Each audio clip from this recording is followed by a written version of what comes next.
You're trying to fall asleep on a rock that's spinning, orbiting, and racing through a galaxy you've never really met. Your bed is inside a thin disk about 100,000 light years wide, circling a 4 million solar mass black hole wrapped in a dark matter halo that reaches almost a million light years out. In this video, I'm going to quietly lay out what the Milky Way actually is. Its stars, its spiral arms, its hidden skeleton, and your spot about 26,000 light years from the center, so you can drift off while finally knowing where you really are. But before we continue, please subscribe to the channel to give your support. Let's continue.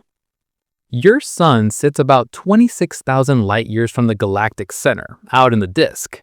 1 light year is the distance light travels in a year, about 10 trillion kilometers, roughly 6 trillion miles. Multiply that by 26,000 and that is your distance from the core. The disk you live in stretches somewhere between 100,000 and 200,000 light years from one side to the other. In metric, that is a size with something like 20 digits in meters. In miles, it is hundreds of quintillions. The disk is much wider than it is thick, only a few hundred to a few thousand light years tall in most places, like a thin layer of stars, and you are sitting inside that layer, not above it, not below it. So who else shares this address with you? How many other suns are in this same system? The Milky Way contains roughly 100 to 400 billion stars. That range is big because we are counting them from inside, through dust and gas and bright regions. But even the lower estimate is huge. If you tried to count one star per second, no breaks, it would take you thousands of years just to say the number out loud. Most of those stars have been burning for millions or billions of years, many of them with their own planets, their own asteroid belts, and their own frozen outer regions. Your sun is just one member of that population, and it is not even special. It is a fairly normal, medium-sized star. The scale is so large that our usual sense of distance and number basically collapses. So astronomers rely on these big units, light years, kiloparsecs, solar masses, to handle it. A kiloparsec is about 3,200 light years, and when we say the Milky Way's disk is maybe 30 kiloparsecs across, we mean tens of thousands of light years of stars in every direction from the center, and you are sitting in one narrow ring of that disk, going around and around. But here's a basic problem, and this is where the Milky Way already becomes strange. How do we even know the galaxy is a disk if we are trapped inside it? You cannot fly a camera a million light years away and take a simple picture of your galaxy from the outside. So everything we know is built from measurements taken from this one moving platform, the solar system. For a long time, humans only saw a bright milky band across the sky, a hazy strip. With small telescopes, that band turned into a crowded field of individual stars, which told astronomers that this band is the plane of something flattened and filled with stars. But dust in the galaxy blocks visible light, so optical telescopes could not see through to the full structure. Modern radio telescopes and infrared observatories changed that. Radio waves and infrared light can pass through dust much more easily. So when you map the sky at those wavelengths, you see long lanes of gas and stars wrapping around you. Neutral hydrogen gas in the galaxy emits radio waves at a very specific wavelength, about 21 centimeters. By measuring that signal across the sky and looking at small shifts in its frequency, astronomers can tell how fast the gas is moving toward or away from us. Combine that with our position in the disk and you can reconstruct where that gas sits in 3 dimensions. Infrared surveys do the same for stars, especially older, cooler ones that shine strongly in infrared. Piece by piece from these datasets, you get a picture of a rotating spiral disk, and you can place the sun about 8 kiloparsecs or 26,000 light years from the center. All of that is done from inside the structure, with no single photo, just millions of measurements. Now, here's the next question. If you live in a galaxy with hundreds of billions of stars, why is the night sky mostly dark? When you go outside on a clear night, even in a dark location, you might see a few thousand stars, not billions. That seems wrong at first, but the key is how far apart stars actually are. Your nearest stellar neighbor, Proxima Centauri, is about 4.2 light years away. In kilometers, that's roughly 40 trillion. In miles, around 25 trillion. On human scales, that's so far that it might as well be infinite. Even inside the Milky Way, which is a crowded galaxy by cosmic standards, the typical distance between stars in your region is measured in light years, not light minutes.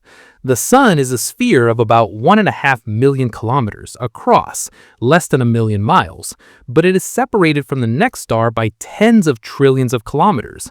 That means that, on average, stars cover a tiny fraction of the sky, so most lines of sight from your eyes pass through empty space, with no star in the way bright enough to light it up. This is why the Milky Way looks like a thin, bright band, not a full glowing dome. When you look along the plane of the disk, you look through a long path filled with many stars, so their combined light builds up into that hazy strip. When you look away from the plane, up or down out of the disk, you look through fewer stars, and the sky looks darker. The galaxy is full, but the distances are so large that it still feels empty to you. All of this, the scale, the star count, the dark gaps, might make you think you're basically stationary in one quiet corner of the disk, but that is not true at all. The next question is simple. What is your actual speed right now? Not in a car, not in an airplane, but through the galaxy itself. The entire solar system orbits the center of the Milky Way at about 220 kilometers per second. That's roughly 500,000 miles per hour. Compared to everyday speeds, it's extreme. A typical passenger jet cruises at under 1,000 kilometers per hour, under 600 miles per hour. Rifle bullets reach maybe 1 kilometer per second, a bit over 2,000 miles per hour.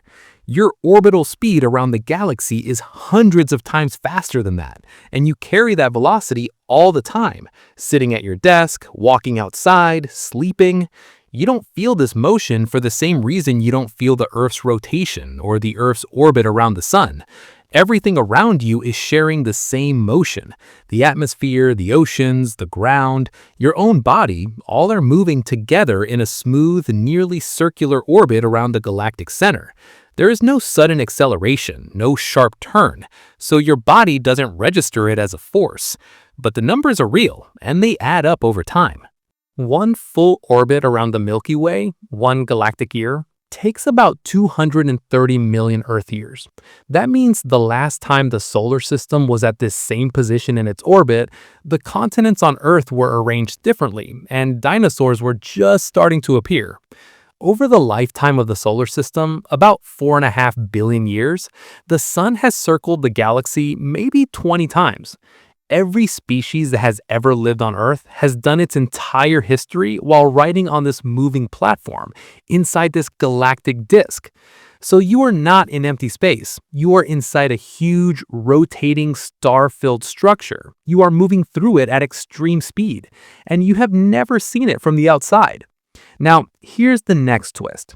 This disk you rely on as a mental picture, neat, flat, simple, is not actually flat at all. On the largest scales, the Milky Way is warped and twisted, bent like a giant, uneven sheet of stars, and that distortion changes how we think about our home.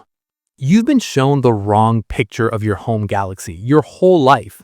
The neat, flat, perfect spiral in school posters, that clean disk you see in documentaries, that thing does not exist. The real Milky Way is bent, twisted, and rippled, and you are riding that distortion right now.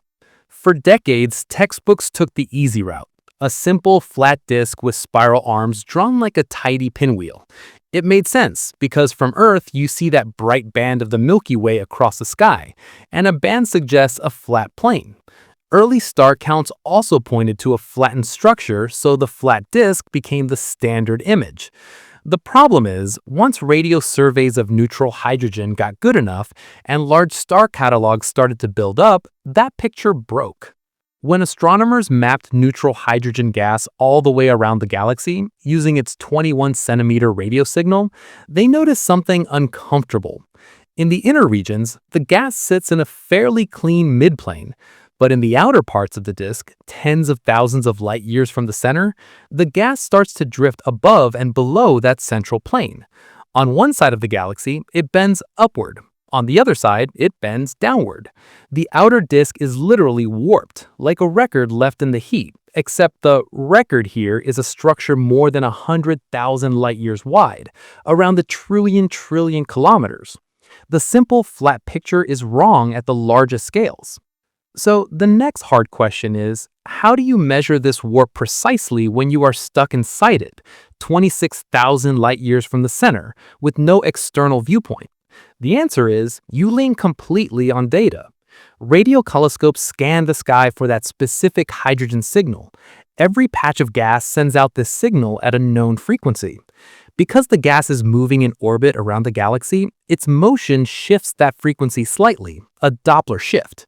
By measuring the strength and the shift of that signal in every direction, astronomers can figure out where the gas is and how fast it is moving along the line of sight.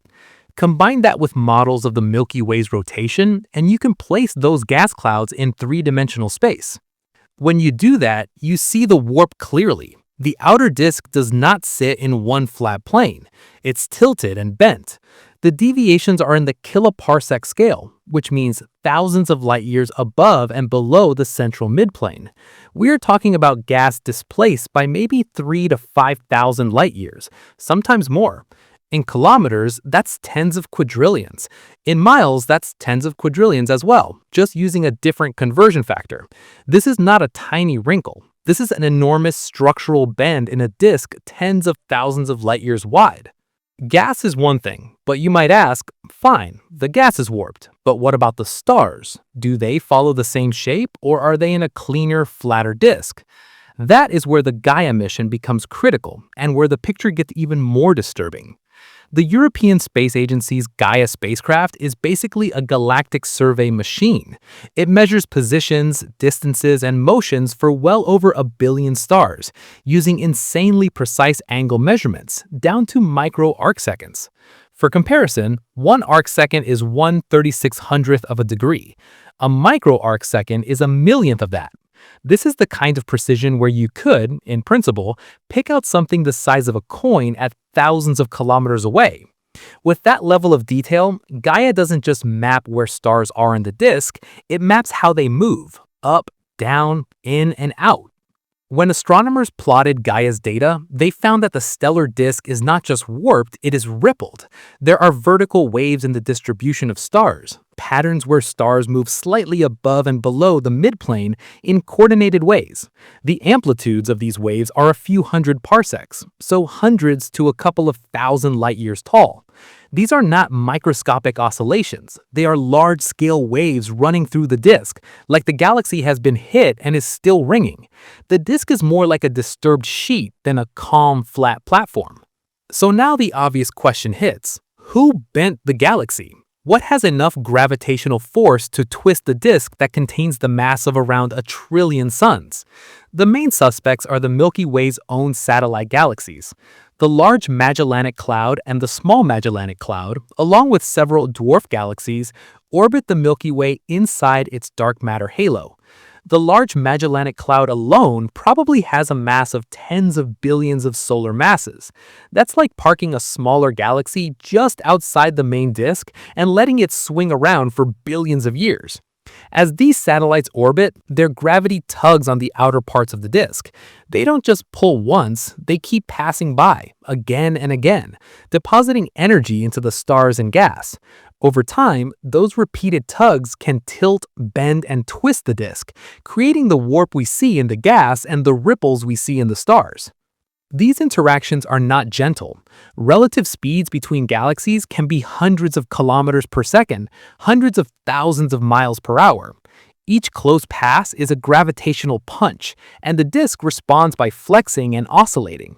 You are living in a galaxy that has been dynamically battered by its neighbors, and it still carries the marks of those encounters in its shape right now. That raises one more level of tension. Why do astronomers care so much about the exact details of this warp and these ripples? Why does it matter if the disk is tilted by a few thousand light years here or there? The answer takes you out beyond the visible galaxy, into the dark matter halo. The Milky Way sits inside a huge halo of dark matter, a roughly spherical or slightly squashed cloud of invisible mass that extends hundreds of thousands of light years from the center. You can't see this dark matter directly, but you can feel its gravity, and the disk definitely does.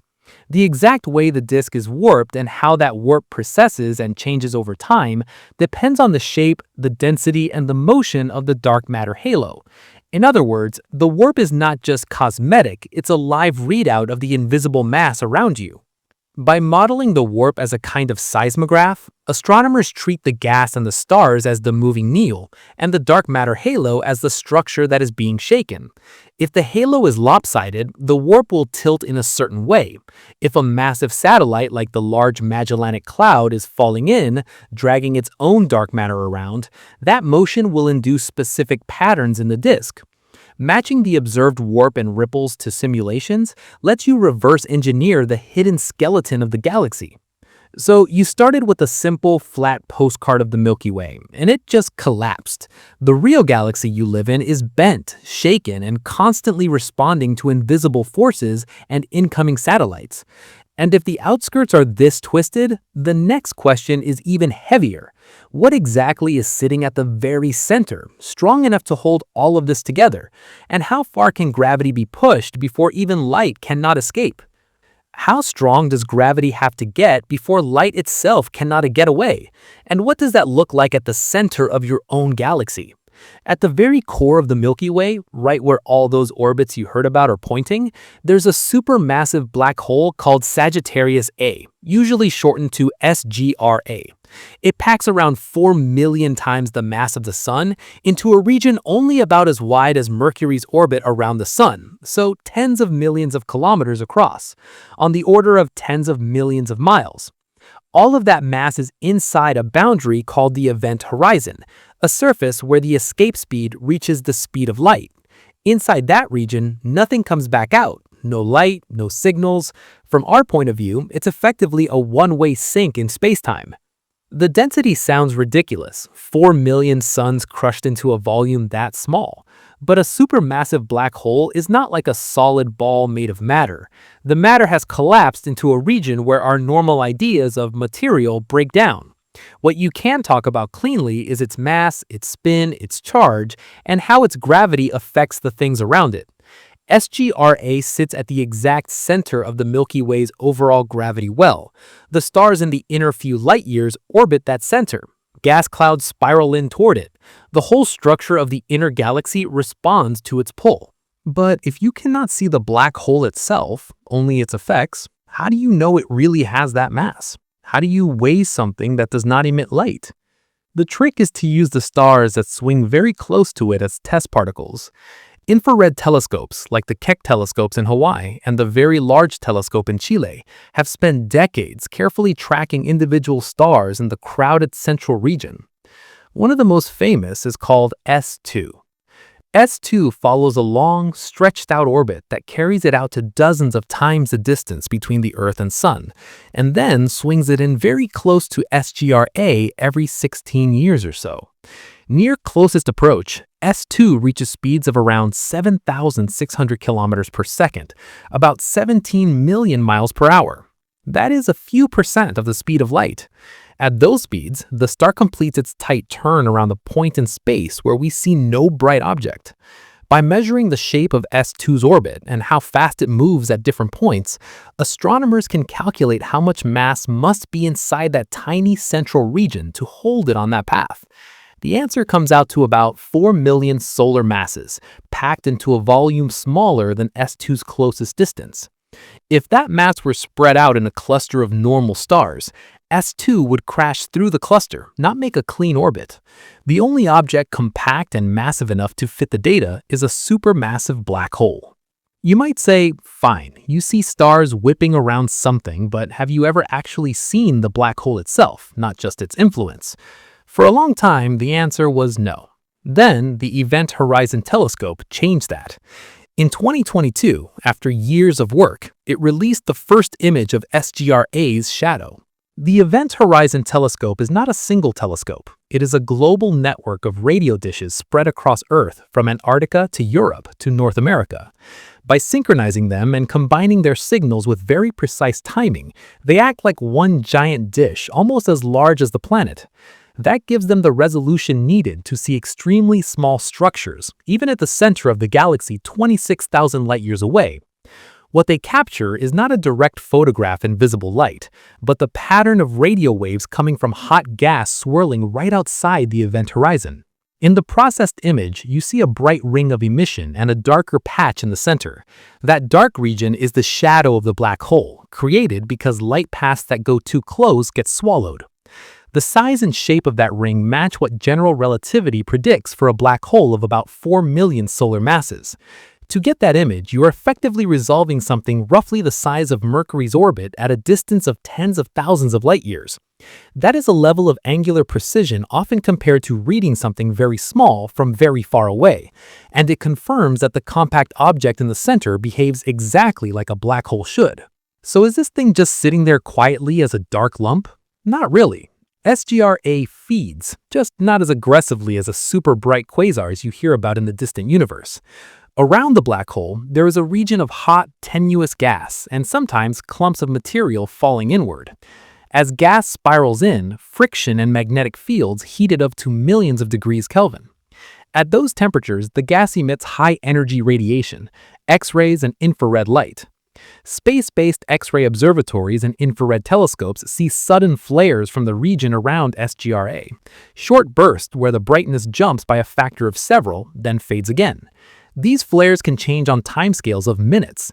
When you see something vary that quickly, it means the region producing the light is small, because different parts of a larger structure cannot coordinate their brightness that fast. The rule of thumb is that the size of the emitting region is no bigger than the distance light can travel in the time of the change. For flares that change over, say, 10 minutes, that size is only a few light minutes across, comparable to distances inside our solar system, not light years.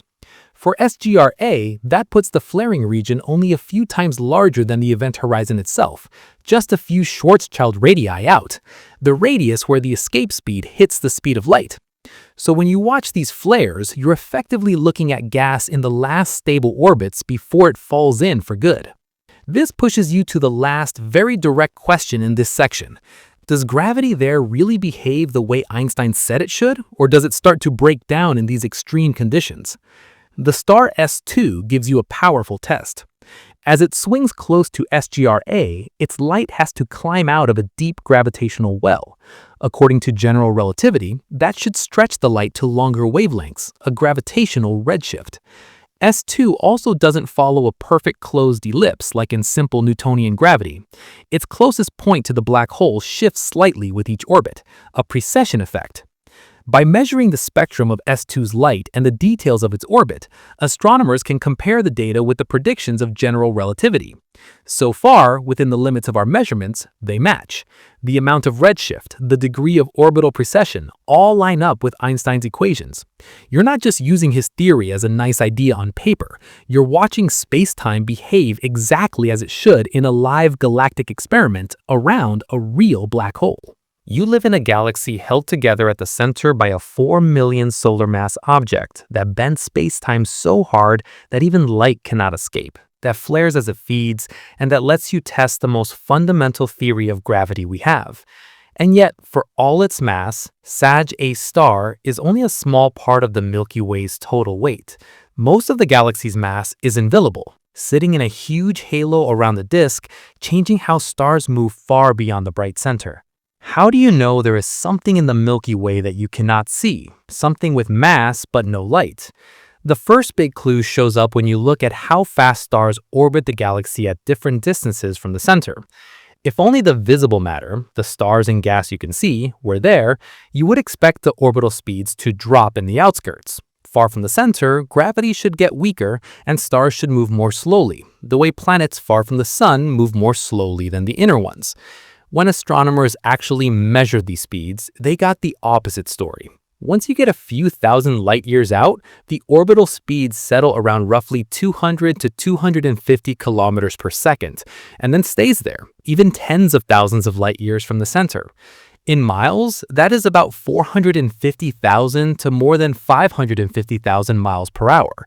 Plot that speed as a function of distance, and you get what is called a flat rotation curve, a line that stays high instead of dropping. If the galaxy only contained the mass you can see in stars and gas, those outer stars would not be bound. They would fly off into intergalactic space. The fact that they do not tells you something is adding extra gravity.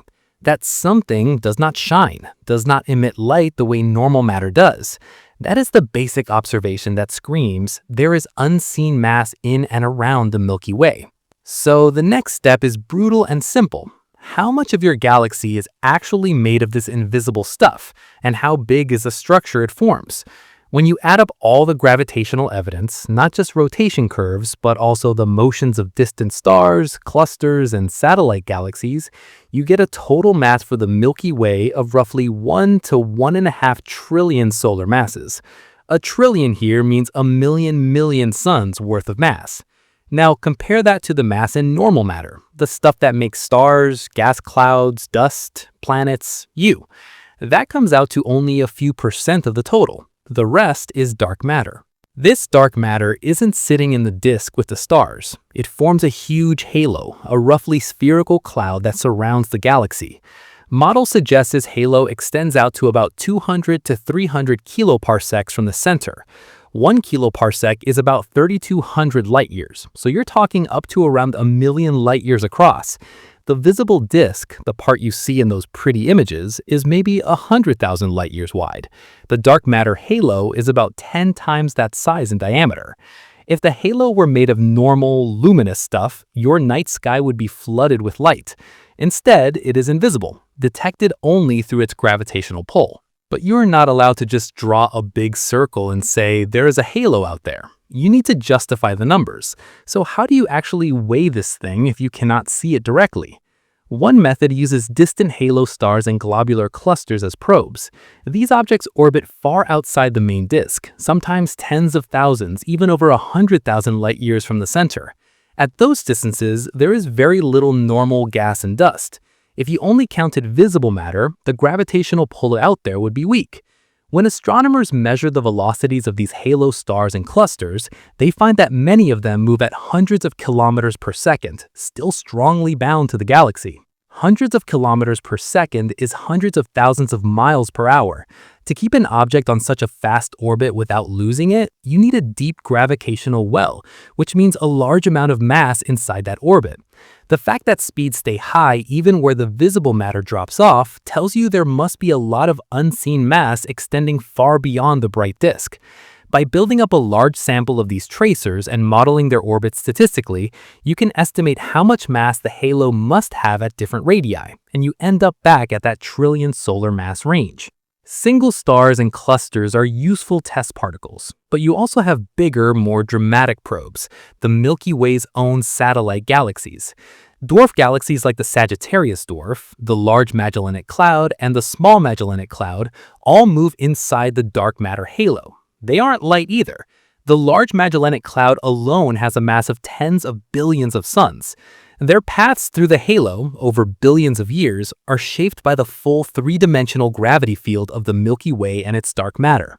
By measuring their positions, their radial velocities, and, thanks to missions like Gaia, even their sideways motions on the sky, astronomers can reconstruct their orbits. Those orbits are not always neat circles. Some plunge in and out, some are being stretched and torn by tidal forces.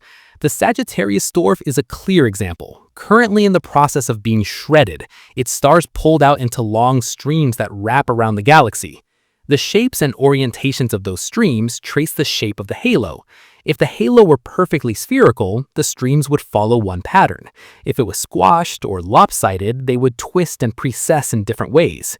Matching the observed streams and satellite motions to simulations lets you constrain whether the dark matter halo is close to round, more like a flattened football, or something more complex. All of this leads to the uncomfortable question a lot of people have. Are you sure this is really dark matter, some new kind of particle, or are you just patching a mistake in your gravity laws with an invisible fix? There's a whole competing idea called modified gravity, with versions like MOND, modified Newtonian dynamics. Instead of adding new matter, MON changes how gravity behaves at very low accelerations, the kind you find in the outer parts of galaxies. With the right adjustment, you can make rotation curves flatten without adding unseen mass. On paper, it looks tempting. The problem is, you don't just have rotation curves. You have satellite galaxy orbits, globular cluster motions, the temperature of hot gas in clusters, gravitational lensing where mass bends background light, and large-scale structure in the universe. Dark matter, as an actual component with mass, does a pretty good job of explaining all of these at once. Modified gravity models can explain some aspects, sometimes very well, but they struggle with others or need extra tweaks.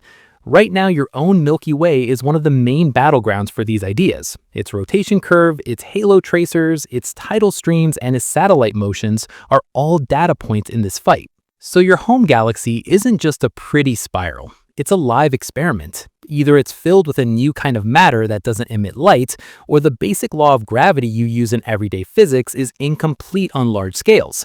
Whatever the answer is, it decides what most of the universe is made of. And while that invisible skeleton sets the stage, the part of the galaxy you can actually see, the spiral arms where gas collapses, stars ignite, and supernovae explode, is running its own high-speed, high-pressure traffic pattern right on top of it. Do you know which part of the Milky Way is actually written on your cosmic address? Which spiral arm you live in? Right now.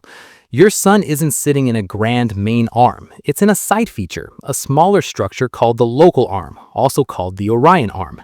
This is a spur, a smaller branch that sits between two bigger arms, the Sagittarius arm on one side and the Perseus arm on the other.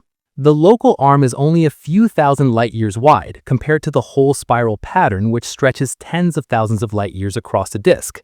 You're about 8 kiloparsecs, roughly 26,000 light years from the center, orbiting inside this minor arm. Nearby landmarks like the Orion Nebula, many of the bright stars you see in familiar constellations, and a lot of the star-forming regions we know best are all part of this same spur. So your home isn't in the main highway, it's in a side lane that still carries a lot of traffic. That raises a basic question about spiral arms themselves. Are these arms made of the same stars, locked in place forever, or is something else going on? If you think of them as solid structures that rotate like a rigid wheel, you run into a problem. The inner parts of the disk orbit faster than the outer parts, so if the arms were fixed groups of stars, the pattern would wind up and smear out over a few rotations. It wouldn't last for billions of years.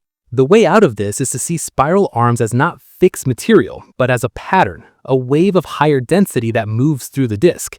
The standard picture is called the density wave theory. The disk is full of stars and gas orbiting the center. In some regions, gravity and orbital motion set up a wave where the density becomes slightly higher than average.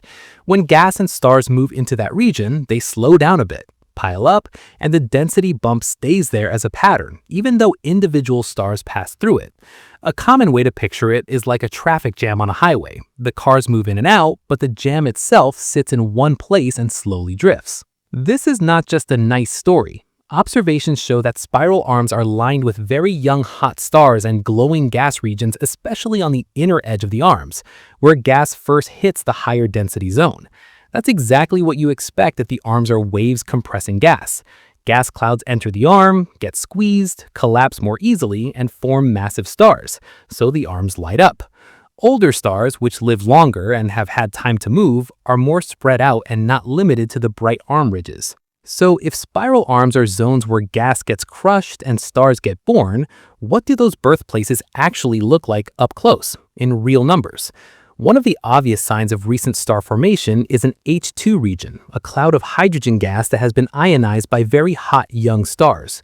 The H is hydrogen, and the 2 just means the hydrogen atoms have lost an electron. These regions can be hundreds of light years across. In kilometers, that is trillions to tens of trillions of kilometers across. They glow in visible and radio light because they are being blasted by ultraviolet radiation from massive O-type stars.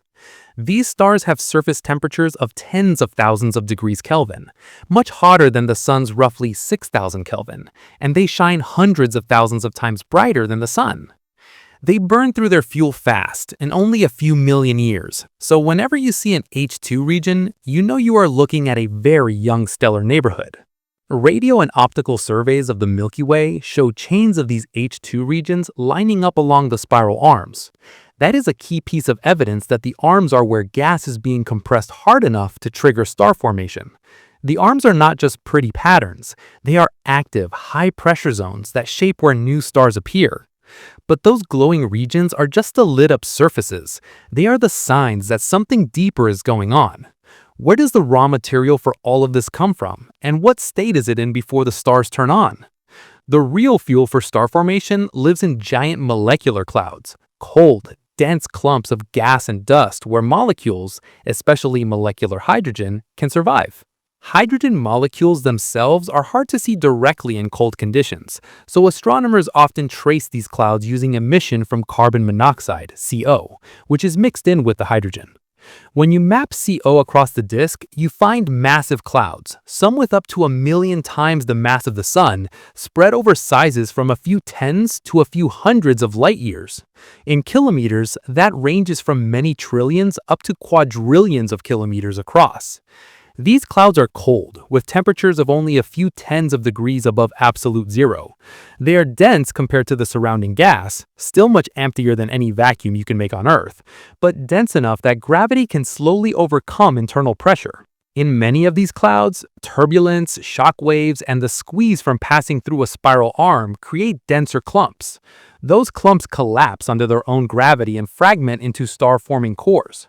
Over time, a single giant molecular cloud can produce loose associations of stars, and in some cases, rich clusters containing thousands of stars, including massive ones that will later explode as supernovae.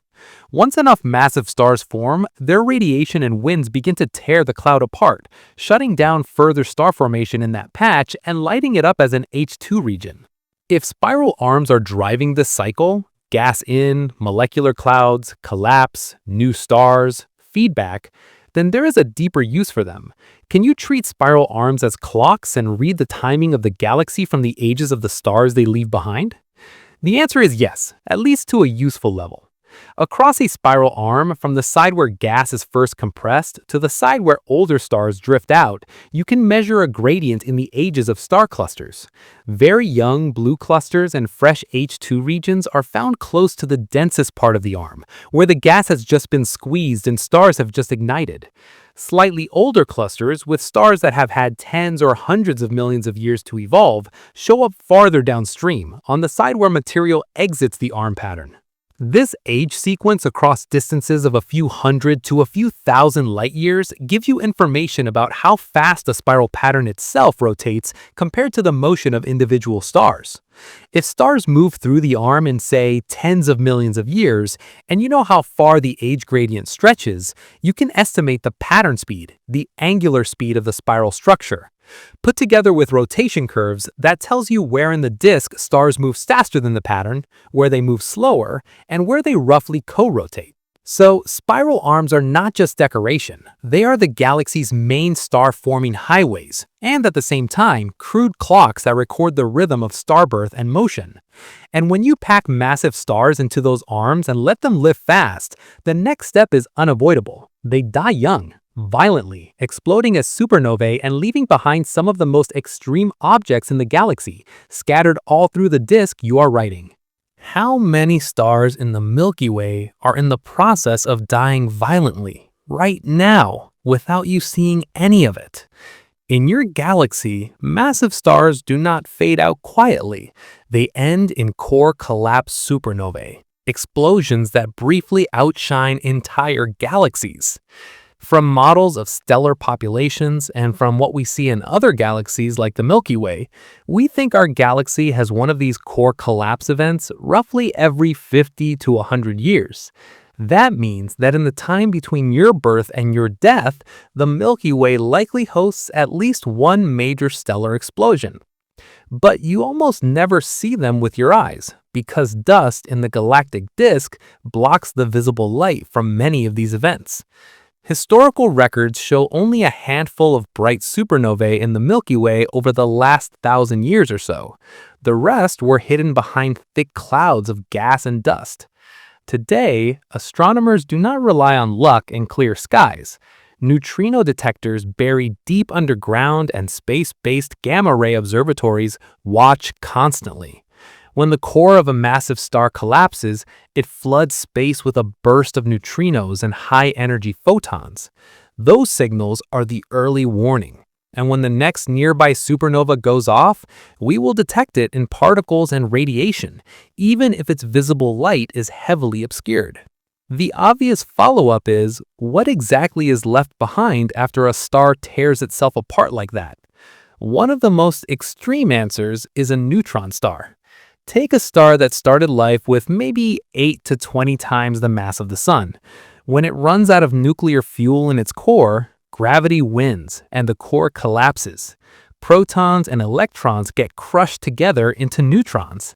The result is a compact object with about 1.4 times the mass of the Sun squeezed into a sphere about 20 kilometers across, roughly 12 miles.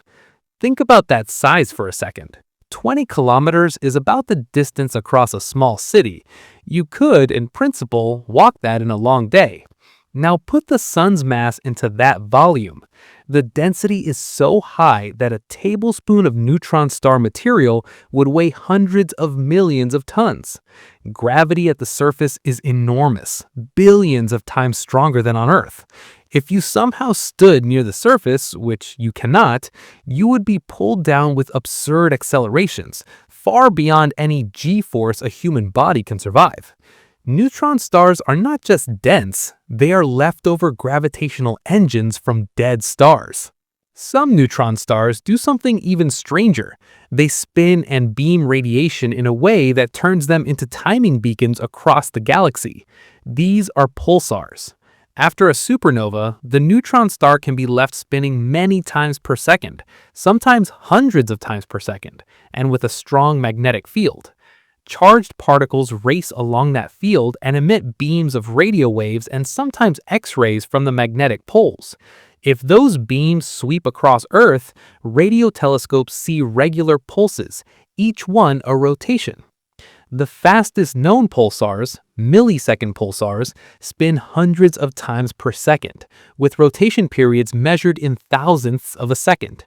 Their pulse timing is incredibly stable, like cosmic atomic clocks. Networks of these pulsars are now used as galaxy-scale detectors for very low-frequency gravitational waves.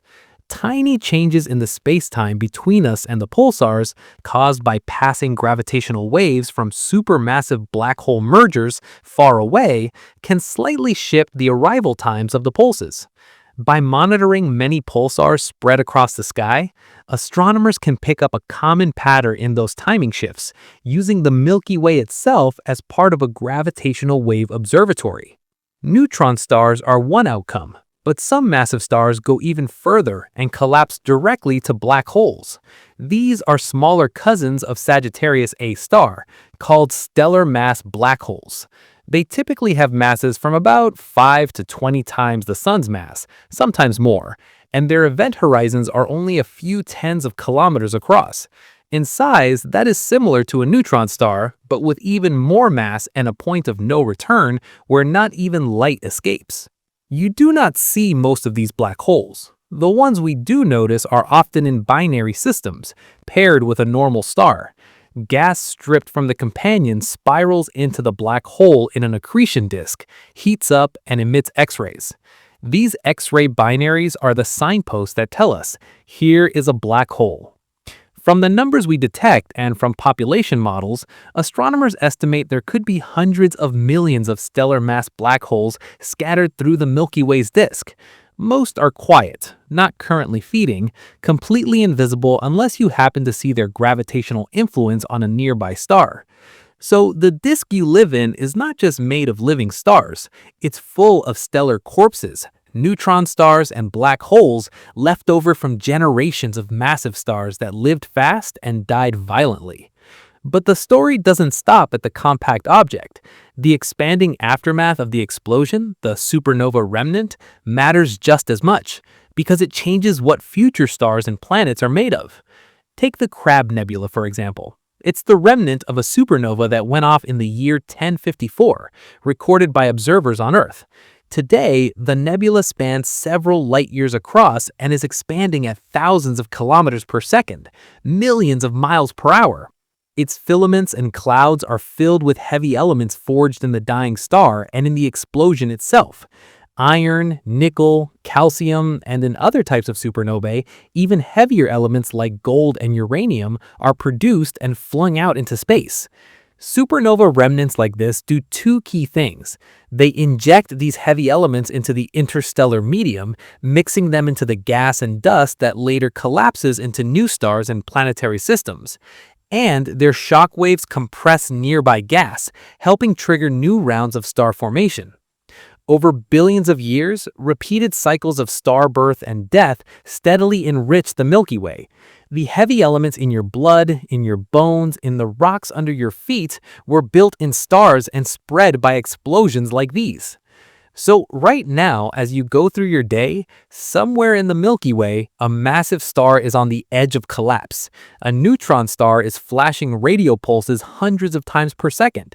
A quiet black hole is orbiting invisibly through the disk, and remnants of ancient explosions are seeding the galaxy with the raw material for future worlds. All of this is happening inside the same rotating system you're writing, and all of it involves extreme speeds and motions that your body never feels directly. Which leads to the next hard question.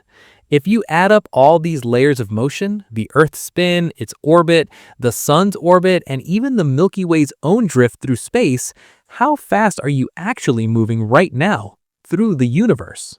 So how fast are you really moving right now? Not in a car, not on a plane, but through the galaxy itself. Start with your orbit around the galactic center. Just by existing on Earth, you're being carried around the galactic center at about 220 kilometers per second. That's roughly 500,000 miles per hour. You don't feel it, there's no wind, no noise, but that speed is always there in the background.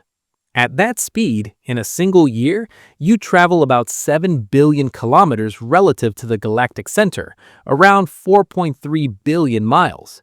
Stretch that over a human lifetime, say 80 years, and you cross a good fraction of a light year, tens of trillions of kilometers, just from this one motion alone. Remember, a light year is about 10 trillion kilometers, roughly 6 trillion miles. So even a human life, which is nothing on galactic timescales, still covers serious distance through the galaxy. You'll never come back to the exact same spot in the Milky Way, not once in your entire life. But that is only one layer. So here is the next question. Is that the full story of your speed? Or are there more motions stacked on top that you never think about? The sun is not just calmly following the average flow of stars around it. It moves relative to the local standard of rest, which is basically the average motion of stars near the sun. That extra motion is roughly 10 to 20 kilometers per second, so something like 20 to 40,000 miles per hour on top of the 220 kilometers per second from galactic rotation. On top of that, Earth orbits the sun at about 30 kilometers per second, around 67,000 miles per hour. Add them as vectors, not just straight sums, because the directions are different, but the point is simple. Your actual velocity depends on which reference frame you choose. In the frame of the Earth's surface, you might say you are at rest in your chair. In the frame of the sun, you are whipping around in a one-year loop. In the frame of the Milky Way center, you are tracing a big spiral path, combining Earth's orbit with the sun's motion and the galaxy's rotation. In physics, how fast is always tied to relative to what, and in space, there is no single preferred frame. So then you push one level higher. If you are moving around the galaxy, is the galaxy itself also moving, or is it some kind of fixed stage? The answer is blunt. The entire Milky Way is in motion too. It is falling under the gravity of nearby structures, heading roughly toward a region we call the Great Attractor, part of a larger cluster and supercluster environment. One way to measure this is to look at the cosmic microwave background, the afterglow of the Big Bang. That radiation is almost the same in every direction, but there is a tiny temperature pattern that tells you the Milky Way is moving at about 600 kilometers per second relative to that background, more than 1.3 million miles per hour. So stack that on top of everything else. In the frame of the cosmic microwave background, your galaxy is just another speck, surfing along gravitational flows, moving faster than any rocket humanity has ever built, and you're bolted to that motion too. There is no way to step off, no way to stop. You are always inside this chain of motions. You could ask, if everything is moving like this, do we actually see stars slide around on the sky? Or does the sky stay frozen forever? Over human timescales, the constellations look rigid, but with precise measurements, the drift is real. This sideways motion on the sky is called proper motion. It is measured in tiny angles per year, milliarcseconds, thousandths of an arcsecond. 1 degree is 3,600 arcseconds, so we're talking about fractions of a degree per year. Gaia measures these tiny shifts for over 1 billion stars. At typical distances of a few hundred light years, a motion of just a few milliarcseconds per year corresponds to a sideways speed of tens of kilometers per second, tens of thousands of miles per hour, on top of the 220 kilometers per second from galactic rotation. Over 10,000 or 20,000 years, those small shifts add up, and the familiar patterns of stars distort. The constellations you know now are temporary alignments, snapshots. In the distant future, Orion, the Big Dipper, all of them will be unrecognizable. Gaia lets you actually predict that drift and see that your fixed sky is not fixed at all. If regular stars are already moving at tens or hundreds of kilometers per second, the next question is, how fast can a star be kicked and still stay in the galaxy, and what happens when that limit is broken? The answer takes you to hypervelocity stars, objects moving so fast they can escape the Milky Way entirely. Some stars have been measured with speeds of hundreds of kilometers per second relative to the galaxy, and a few with speeds over 1,000 kilometers per second, more than 2 million miles per hour. At those speeds, they are not just on wide orbits, they are on trajectories that carry them out of the galaxy's gravitational grip. Many of these are thought to come from violent gravitational interactions. One scenario is a binary system that passes close to the central black hole, Sagittarius A. The black hole's gravity can tear the pair apart, capturing one star on a tight orbit and slinging the other at extreme speed.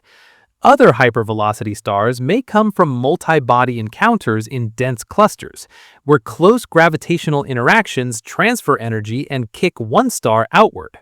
These stars are rare, but they prove a key point.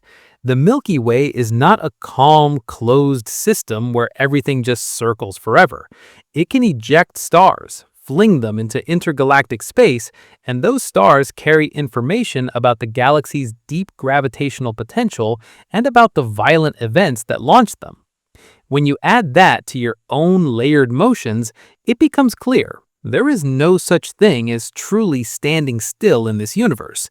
You are moving in circles, spirals, and drifting paths, tied to a star that rides a warped disk inside a dark matter halo, inside a moving galaxy, inside a larger flow of structures.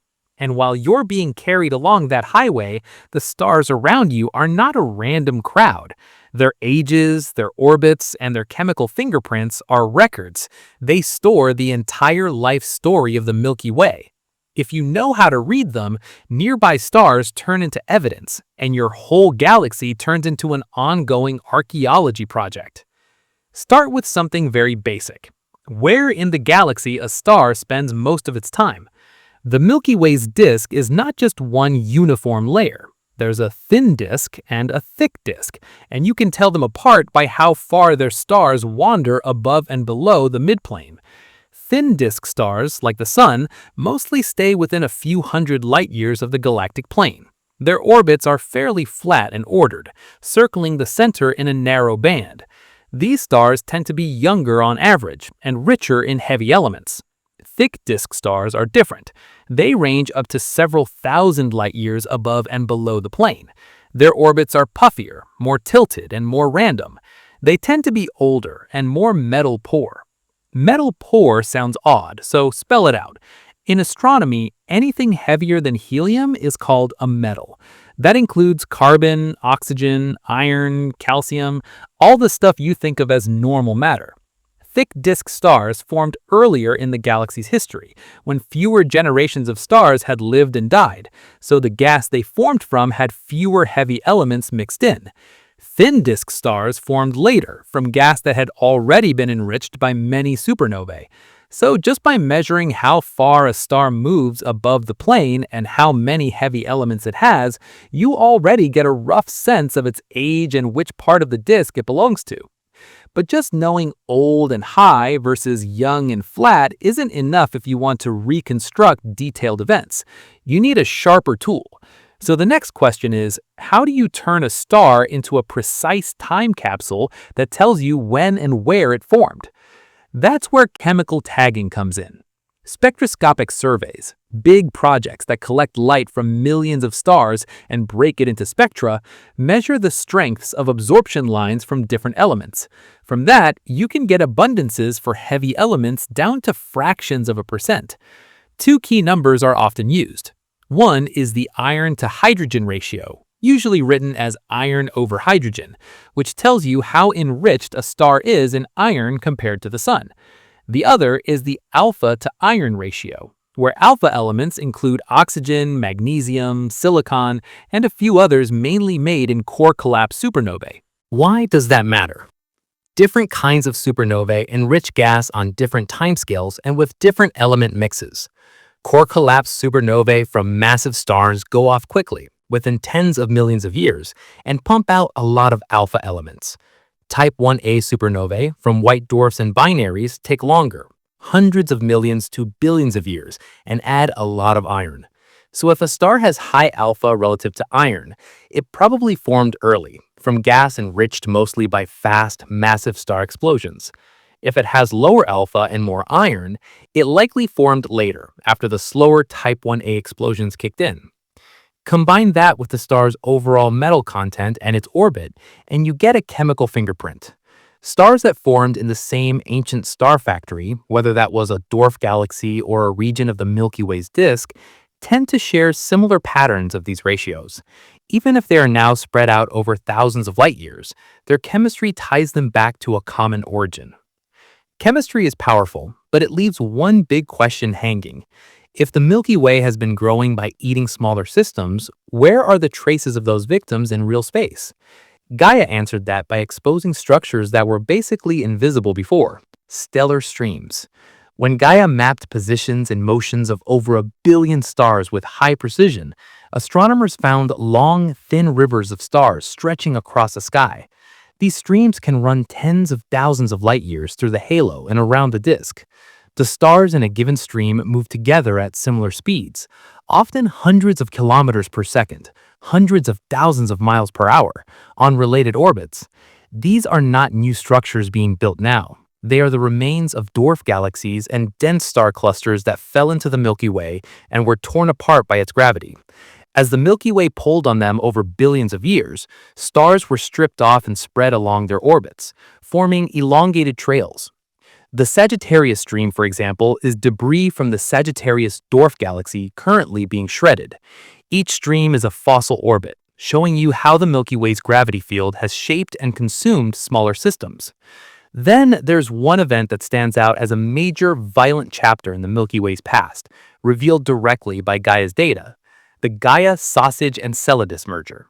When astronomers looked at the velocities and orbits of stars in the inner halo, they found a distinct population on very radial orbits.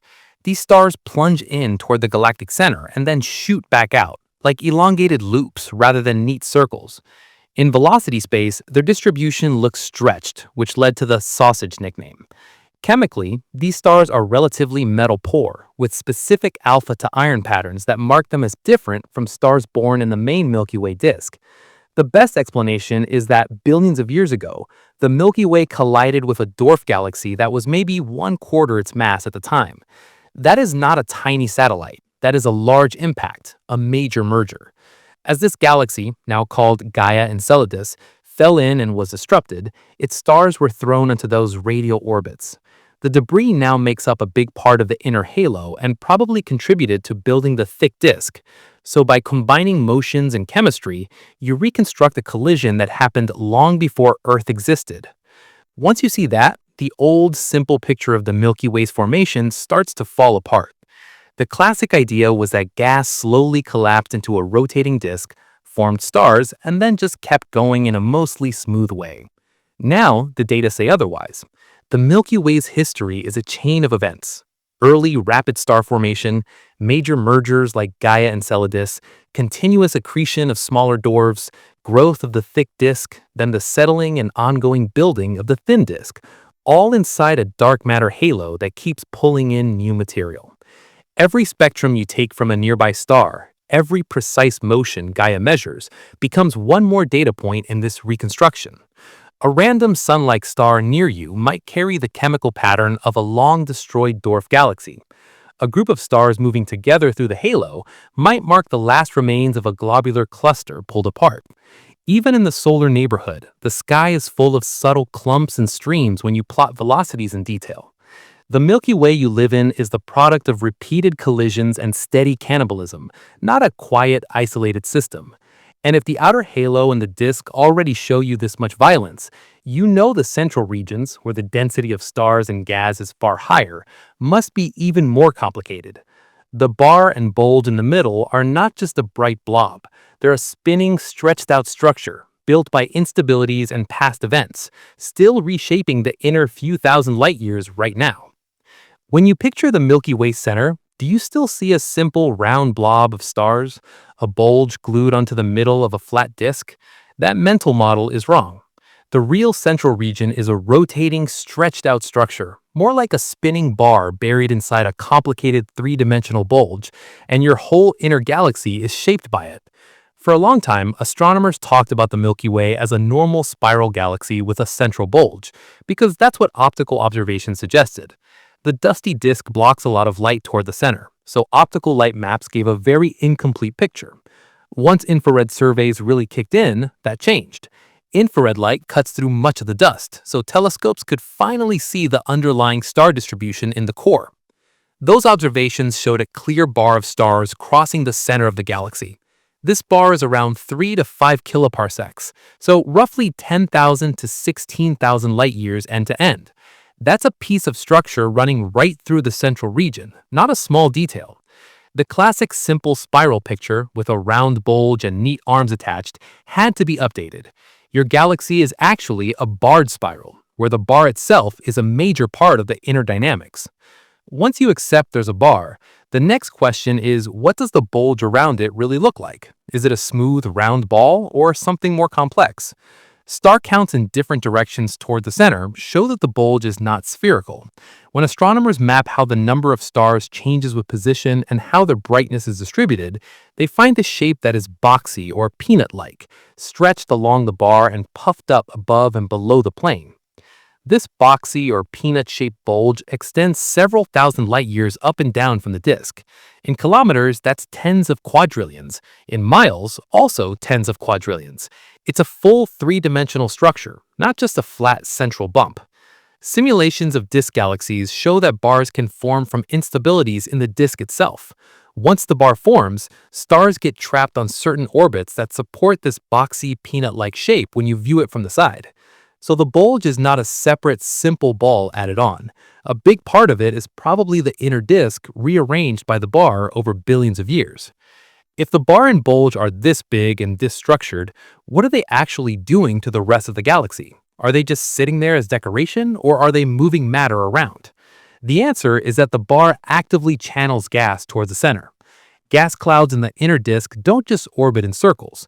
The bar's gravity field forces them onto elongated orbits that line up with the bar. Along those orbits, gas can lose angular momentum through shocks and collisions and slowly spiral inward. We see dust lanes along the leading edges of bars in many galaxies, including the Milky Way. These are places where gas is compressed and heated as it flows along the bar, on paths thousands of light years long.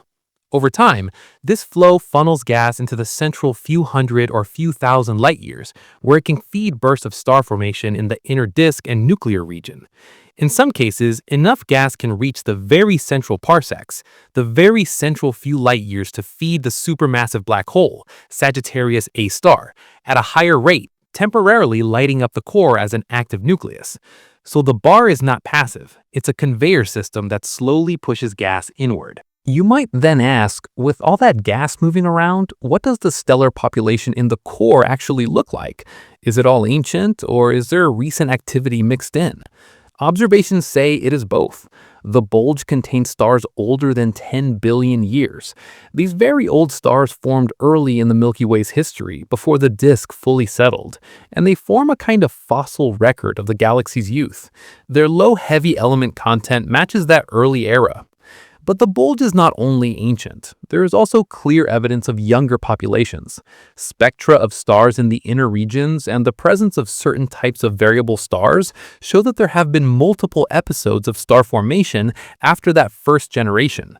Some stars in the bulge are only a few billion years old, or even younger.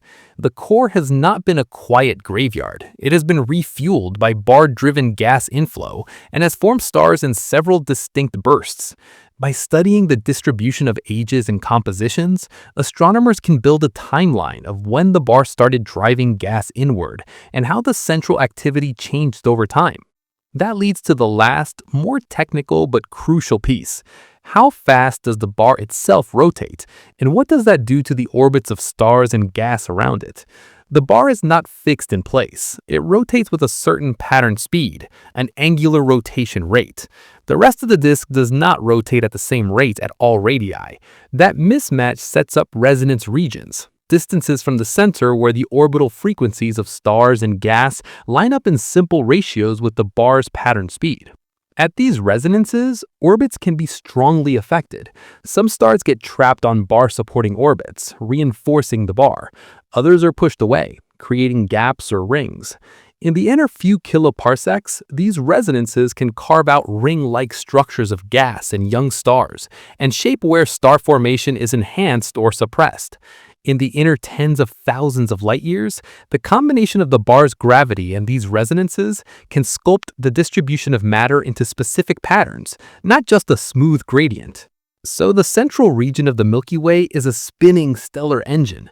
The bar formed from instabilities in the disk, reshaped part of the inner galaxy into a boxy, peanut-shaped bulge, and now keeps driving gas inward, feeding star formation and occasionally the central black hole.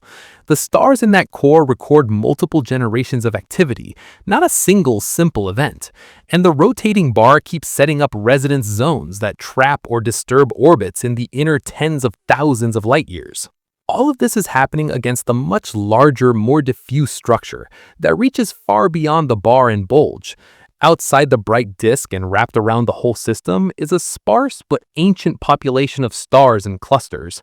That outer component, the stellar halo and its globular clusters, is the real long-term skeleton of the galaxy, and it carries some of the oldest, clearest clues about how the Milky Way started and how much it has changed. Outside the bright disk and bar, there is a part of the Milky Way that almost no one pictures, but it is there, wrapping around everything. It is the stellar halo, and it is the real ancient skeleton of your galaxy. The halo holds only about 1% of the galaxy's stars. That sounds tiny, but the key is space, not just count. The stellar halo stretches out to around 100 kiloparsecs from the center, so more than 300,000 light years. That's about 3 times the diameter of the visible disk. In that huge volume, the average densities can drop below 1 star per cubic parsec. 1 cubic parsec is a box about 3.3 light years on a side. So in a cube of space that big, sometimes you don't even get a single star. That's how sparse the halo is. It's almost empty by normal standards, but what is there is old and very important. Floating inside this vast, faint component are some of the most extreme star systems the galaxy has, the globular clusters.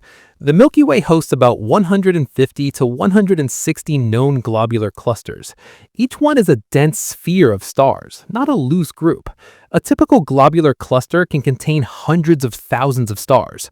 The biggest ones hold millions, and all of that is packed into a region only a few tens of light years across. In kilometers, that's on the order of a few 100 trillion kilometers across, maybe up to a quadrillion. In miles, similar scale, just with a different unit label. Stand inside one of those clusters and your night sky would be full of bright stars in all directions, not just a few thousand dots. They are tightly bound by their own gravity, orbiting a common center like a swarm. They're also robust. They have survived for billions of years in the Milky Way's tidal field, which means they are stable, long-lived structures. That makes them perfect tracers of the galaxy's early history. The really striking part is how old many of these globular clusters are. When you measure their ages, you often get values above 10 billion years, some in the 12 billion year range. The universe itself is about 13.8 billion years old, so these clusters formed when the universe was less than a few billion years old, when the Milky Way was only starting to assemble. To get those ages, astronomers build color magnitude diagrams for the clusters, plots of brightness versus color for thousands of stars in each one. In those diagrams, stars line up along well-understood tracks, especially the main sequence, where stars spend most of their lives burning hydrogen in their cores. Over time, the most massive stars peel off that main sequence first, then slightly lower mass stars, and so on. The point where stars are just leaving the main sequence, the turnoff, depends very sensitively on age. Compare the turnoff point with models of stellar evolution, and you get an age estimate for the cluster. Because all the stars in a globular cluster formed at nearly the same time, that age is very precise. These measurements are some of the best clocks we have for the early universe. Those clusters aren't just sitting there as decoration. They orbit in the Milky Way's potential, and their paths tell you about the mass in the halo, especially the dark matter you can't see. Globular clusters move at speeds of tens to hundreds of kilometers per second, tens to hundreds of thousands of miles per hour. Some follow orbits that stay fairly close to the disk. Others swing far out, tens of thousands of light years from the galactic plane, then come back in. By measuring their positions, their line-of-sight velocities, and, thanks to Gaia, their proper motions across the sky, you can reconstruct their orbits in 3 dimensions. Those orbits feel the full gravity of the Milky Way, including the dark matter halo. If a cluster moves at a certain speed at a given distance and is still bound, that tells you there must be at least a certain amount of mass inside that radius. Build up a large sample of these clusters and their motions, and you can map how the mass of the halo grows with distance. It's another way of weighing the galaxy, particularly in the outer regions where there are few other tracers. Then comes a sharper question. Did all of these globular clusters form inside the Milky Way, or did some arrive later, brought in by galaxies that were swallowed? The answer again comes from chemistry and dynamics. Some clusters have chemical compositions that match what you expect from gas that evolved inside the Milky Way, at its metallicity and enrichment pattern. Others have unusual element ratios, or lower heavy element content, more like what you see in dwarf galaxies today. On top of that, some globular clusters share orbital properties with known stellar streams, or with groups of halo stars that clearly came from past mergers. That's a strong hint that they were born in those smaller systems, and later captured. When the Milky Way tore those galaxies apart, their clusters survived as compact cores, and now orbit as part of our system. So even within the cluster population, you have a mix of native and immigrant objects. Put all of this together and the halo stops being a vague outer cloud. It becomes a structured record, sparse individual stars with specific motions and chemical tags, dense globular clusters with ages close to the age of the universe, groups of clusters and stars that share orbits and compositions, marking past accretion events. The halo is where you see the longest baseline of the Milky Way's history, from the earliest star formation through major mergers to the gradual buildup of the disk. But the Milky Way is not isolated in this outer region. It sits in a small crowd. There are satellite galaxies orbiting in the same halo, some bright enough to see with the naked eye from Earth's southern hemisphere, others only visible with deep surveys. They are being stripped, stretched, and reshaped right now, leaving long streams of gas and stars around the galaxy. Those companions and the debris they shed are the next level of evidence showing that your galaxy is still growing by eating smaller systems today. How close does another galaxy have to be before you call it a neighbor, not a distant object? In the southern hemisphere, you can literally look up and see two of the Milky Way satellites with your naked eye, the Large and Small Magellanic Clouds. They're not clouds in Earth's atmosphere. They are separate galaxies, each with its own stars, gas, and dust orbiting inside the Milky Way's dark matter halo. The Large Magellanic Cloud, the LMC, sits about 50 kiloparsecs away. The Small Magellanic Cloud, the SMC, about 60. That is roughly 160,000 to 200,000 light-years. Each one contains tens of billions of stars. These are not tiny star clusters. They are full dwarf galaxies. From the ground, under dark skies in the south, they look like faint, detached patches of light. In reality, they are moving rapidly around the Milky Way, on orbits that are probably not simple circles, more like plunging, distorted paths in three-dimensional space. So the obvious question is, if these galaxies are orbiting in the halo, are they really just quietly tagging along, or are they being torn apart? Radio observations answer that very clearly. When astronomers map neutral hydrogen gas in the sky at radio wavelengths, they see a huge feature called the Magellanic Stream. It is a long ribbon of gas stretching over 100 degrees across the sky. For scale, the full moon is about half a degree wide, so this stream spans hundreds of moon widths. This stream contains hundreds of thousands to millions of solar masses worth of hydrogen gas. It has been stripped from the Magellanic Clouds by tidal forces from the Milky Way and by interactions between the clouds themselves. As these galaxies move through the halo, gravity pulls on their gas, dragging some of it out behind them. Ram pressure from moving through the Milky Way's hot halo gas can also peel material away. The result is a trailing tail, a clear sign that the Magellanic Clouds are not only orbiting, they are being slowly shredded and feeding the Milky Way's outer regions with fresh gas. The Magellanic Clouds are the bright, obvious companions, but they are not the only ones being dismantled. There is another satellite in even worse shape, the Sagittarius dwarf galaxy. It is on a roughly polar orbit, meaning it moves over the Milky Way's north and south galactic poles rather than hugging the disk. That orbit carries it repeatedly through the Milky Way's inner regions, where tidal forces are strong. Over many passes, those forces have stretched and pulled the Sagittarius dwarf apart. Its stars are no longer contained in a neat, tight object. Instead, they form long streams that loop tens of thousands of light-years around the galaxy. Gaia and large surveys have mapped these streams wrapping over the halo, crossing the sky in great arcs. This is what it looks like when the Milky Way eats another galaxy in slow motion. You're catching it mid-meal, with pieces still in orbit. If these satellites are being stripped and stretched like this, what are they doing to the Milky Way's main body while they fall in? The answer is, they don't just fall quietly, they stir things up.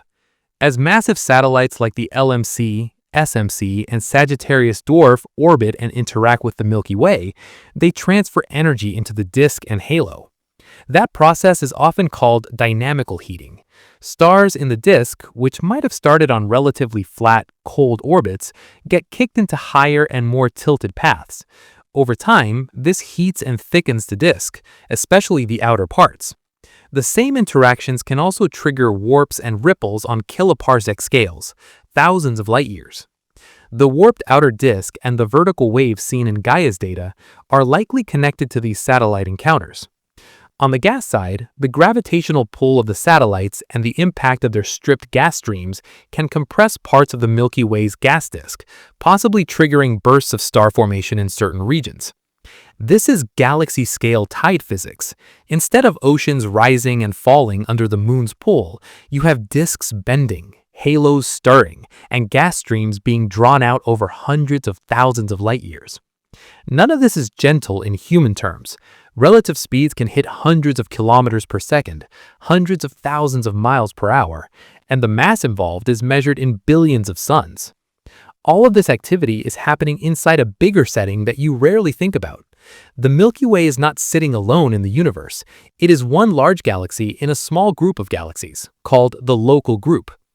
Alongside the Milky Way, there's Andromeda, which is slightly more massive, the Triangulum galaxy, and dozens of dwarf galaxies. The whole group spans several megaparsecs. One megaparsec is about 3.3 million light-years, so the local group stretches over millions of light-years. On these scales, each big galaxy is like a city, and the local group is a small metropolitan area. The dark matter halos of the Milky Way and Andromeda are extended enough that they probably already overlap in some regions. Their satellites, streams, and halos are interacting in subtle ways long before their main disks collide. The local group itself is moving through an even larger structure, falling toward concentrations of matter on tens of megaparsec scales. So your galaxy has an entourage, a set of companions that it's pulling on, stripping, and slowly absorbing. The Magellanic Clouds and their gas tail, the shredded Sagittarius dwarf, the many fainter dwarfs revealed by modern surveys, and the distant presence of Andromeda and Triangulum all show that the Milky Way is still growing by taking in smaller systems. That leads directly to the next hard point. One of those major companions, Andromeda, is not just nearby, it's heading almost straight for you. The local group is not stable forever. In a few billion years, the Milky Way and Andromeda will collide and merge, and everything you've learned about the current structure of your galaxy, disks, arms, halo, bar, will be thrown into a completely different configuration. Right now, the biggest threat to the Milky Way's shape is already on the way, and you can see it in a backyard telescope. The Andromeda galaxy is not drifting away from you, it's coming straight at you on a long, slow collision course. Andromeda sits about 780 kiloparsecs away, roughly 2.5 million light-years. That is the edge of your local group neighborhood. You might expect that with the universe expanding, it should be receding. But when astronomers measure its light, they see a blue shift, not a red shift. Its spectral lines are shifted toward shorter wavelengths, meaning it is moving toward us. The approach speed is about 110 kilometers per second, around 250,000 miles per hour along the line of sight. On top of that, careful measurements of its sideways motion on the sky show that the collision will not be a glancing miss. It will be a real interaction. The obvious next question is, how long do you have? Simulations that plug in the current positions, velocities, and the mass distributions of both galaxies give a rough timeline. The first significant encounter where the disks actually pass through each other and the shapes are badly distorted happens in about 4 billion years. Over the next 1 to 2 billion years after that, the two galaxies orbit around the common center, lose orbital energy to dynamical friction, and finally merge into a single, larger system. By about 5 to 6 billion years from now, the Milky Way and Andromeda as separate spirals are gone. That sounds like everything should smash together and explode, but at the level of individual stars, almost nothing collides. Stars are tiny compared to the distances between them. Even when two galactic disks overlap, the chance of two stars physically hitting each other is extremely small. What does happen is that their orbits are violently rearranged. Gravity from the combined mass of both galaxies throws stars onto new paths, stretches tidal tails, and builds a new, more rounded distribution. So what does this do to the Milky Way structure? The thin, ordered disk will not survive intact. During the merger, tidal forces will pull out long streams of stars and gas and send many disk stars onto more random, three-dimensional orbits. Over time, the cold disk component is heated and puffed up. The final remnant will look more like a big elliptical or a spheroidal galaxy than a clean spiral, often nicknamed Milkomeda in the literature. The spiral's arms, bars, and neat rings get replaced by a more featureless, kinematically hot system where stars move in all directions, not just in a flat rotation pattern. The dark matter halos also merge, creating a deeper, larger halo.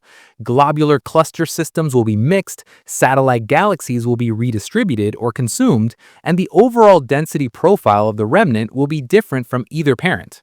From the outside, it will be a more massive galaxy with a big central core, extended outer envelope, and a new set of tidal streams still settling. Where does that leave the solar system? Simulations that drop a sun-like star in a Milky Way analog and then merge it with an Andromeda analog show a range of outcomes. The sun does not spiral into the center or get guaranteed ejection, but its orbit is almost certainly not preserved. Many runs show stars like the sun ending up much farther from the new galactic center, maybe tens of kiloparsecs out, well beyond the Milky Way's current 8 kiloparsec radius. Some stars get thrown into extended tidal tails or into the outer halo of the remnant. A small fraction can be completely unbound and become intergalactic stars. The odds that another star passes close enough to directly rip planets away are still tiny. Even in a merger, interstellar distances are so huge that direct encounters within a few astronomical units remain very unlikely. But tiny is not zero. The risk of some perturbation to outer comets or the very distant parts of planetary systems does go up. For Earth specifically, there is another problem on a similar timescale. In about 5 billion years, the sun itself will evolve into a red giant and radically change the inner solar system. So the merger and the sun's own evolution are operating in the same broad window of time, which adds one more layer of instability to your long-term outlook. While the stars mostly pass through each other, the gas does not. Gas clouds in the two galaxies collide and compress. Relative speeds can reach tens to hundreds of kilometers per second, tens to hundreds of thousands of miles per hour. When those clouds slam together, they lose energy, pile up, and collapse. That triggers intense new rounds of star formation, starbursts, where the remnant form stars at rates far higher than the Milky Way does today. Massive, short-lived stars will flood the environment with radiation, winds, and supernova explosions, rapidly enriching the gas and carving out new cavities and bubbles. At the same time, the central black holes of the Milky Way and Andromeda will be dragged toward the center of the merged galaxy. Sagittarius A has about 4 million solar masses. Andromeda's black hole is far more massive, in the range of tens of millions to maybe 100 million solar masses. As the merger progresses, these black holes will sink toward the middle due to dynamical friction, form a binary, and eventually merge. During this process, gas driven into the central region by torques and inflows can feed the black holes at high rates. That feeding turns the core into an active galaxy nucleus. The region around the black hole can reach extreme brightness, with accretion disks and jets pumping out radiation over a wide range of wavelengths. For a time, the merged galaxy could look like a quasar, or at least a bright active galaxy from far away. The black hole merger itself will send a burst of gravitational waves rippling through spacetime detectable to future instruments designed for low-frequency waves. So your galaxy's long-term fate is not to coast quietly as a spiral forever. It is heading toward a major collision that will erase its current familiar structure, reshuffle most stellar orbits, and drive violent episodes of star formation and black hole activity. And during that chaos, some stars will be kicked to extreme orbits, some will be thrown out as hypervelocity objects, and some planets will end up wandering in deep space with no star left at all. That brings up a sharper, more unsettling question. Even before the merger, and especially during it, what happens to the rare stars and planets that get kicked so hard they escape the galaxy entirely? Or to stars that are already on extreme orbits in the halo? The Milky Way has a small but important population of these runaways and rogues right now, and they are proof that your galaxy is capable of flinging its own material into intergalactic darkness. How hard does the galaxy have to hit an object to throw it out of its birthplace entirely? Inside the Milky Way, there is a small but important population of stars and planets that have been kicked so hard they are leaving their home regions, and sometimes the galaxy itself. These are the edge cases that show you how violent the underlying physics really is. Start with runaway stars. Take a binary system, two massive stars orbiting each other, maybe each 10 or 20 times the mass of the sun. They are bound together by gravity, moving in a tight orbit. When one of them reaches the end of its life and goes supernova, the explosion does not have to be perfectly symmetric. If the blast is uneven or if the collapsed remnant gets a kick, the gravity holding the binary together can suddenly change. In a fraction of a second, the system can be unbound. When that happens, the surviving companion star can be flung away at hundreds of kilometers per second, so hundreds of thousands of miles per hour. That speed is on top of whatever orbital motion it already had around the galaxy. A star born deep in a spiral arm can suddenly find itself on a trajectory that carries it far above the disk, or out into the halo. In some cases, the kick is strong enough that the star leaves the disk completely and spends the rest of its life in the outer regions of the Milky Way, far from any dense star-forming environment. When you see a young, massive star in a place where it clearly did not form, high above the plane, with a high peculiar velocity, a supernova kick is often the most straightforward explanation. If a single exploding star in a binary can do that, what happens when you bring the central black hole into the game? Near Sagittarius A star, gravity is so strong and the orbital speeds are so high that interactions there can launch stars at completely extreme velocities. One key mechanism is when a binary star system gets too close to the black hole. The combined gravity of the pair and the black hole can reshuffle energy between the three bodies. In the simplest version, one star ends up more tightly bound to the black hole on a very close orbit, and the other one gets ejected. The energy and momentum exchange can give that ejected star speeds of more than 1,000 kilometers per second, over 2 million miles per hour. At those speeds, the star is not just leaving the central region. It can be launched on a trajectory that escapes the Milky Way's gravitational pull entirely. These are hypervelocity stars. We have measured some of these objects in the halo, racing outward at hundreds to over 1,000 kilometers per second relative to the galaxy. Their paths and ages point back toward the inner regions as their origin. They are direct evidence that the central black hole is not just passively sitting there. It can act as a gravitational slingshot powerful enough to throw full stars into intergalactic darkness. Once you accept that whole stars can be kicked free like this, the next question is obvious. If stars can be ejected, what about planets? A planet bound to a star that gets a supernova kick, or that passes near a black hole, or that is involved in a close multi-body encounter can easily be stripped away. And planets can also be ejected from normal planetary systems, just through gravitational interactions between giant planets. Microlensing surveys, which look for short, subtle brightening events when a compact object passes in front of a background star, suggest that the Milky Way may host as many or even more free-floating planets than stars. These objects have masses from roughly Earth-like up to Jupiter-like, but they are not bound to any star. They move through the galaxy at tens of kilometers per second, tens of thousands of miles per hour, in the dark. There is no sunlight from a host star, only faint internal heat from radioactive decay and leftover formation energy. If any of these worlds carry atmospheres or subsurface oceans, their environments are controlled almost entirely by internal heat and the weak starlight of the general galaxy, not by a single nearby sun. They are true rogue planets drifting through interstellar space.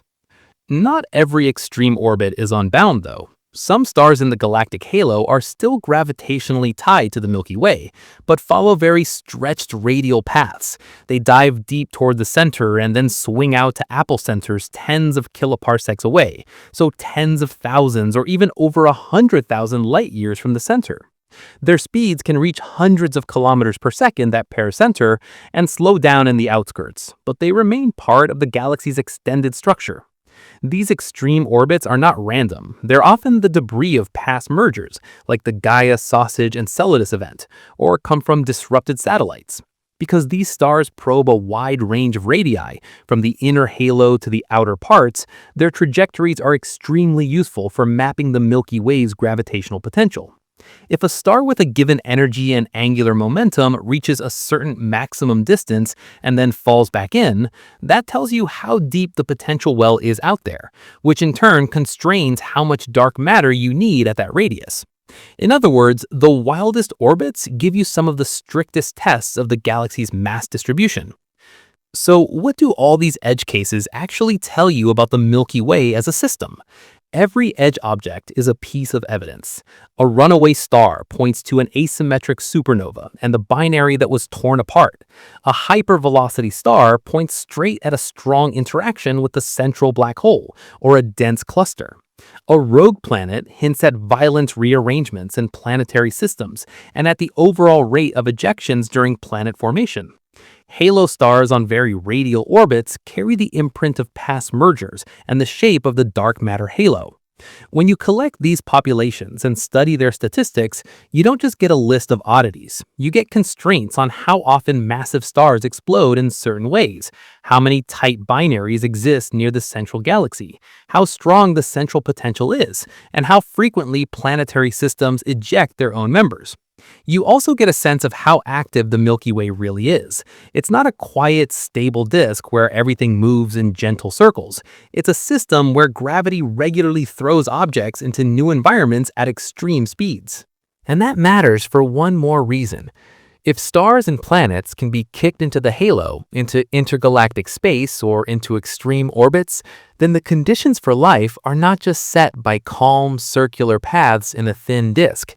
They are influenced by how stable a region is against these kinds of violent rearrangements, how often nearby supernovae go off, how rich the gas is in heavy elements, and how far you are from the chaotic center. That is where the idea of a galactic habitable zone comes in, a region in the Milky Way where the balance between enough metals for planets and not too much radiation and disruption might be just barely in your favor. How safe is your position in the galaxy really if you care about complex life and long-term survival, not just pretty night skies? The Milky Way is not equally friendly everywhere. Some regions are overloaded with radiation and explosions. Others are too poor in heavy elements to even build rocky planets. Your sun happens to sit in a kind of middle lane, and that is not just luck, it really matters.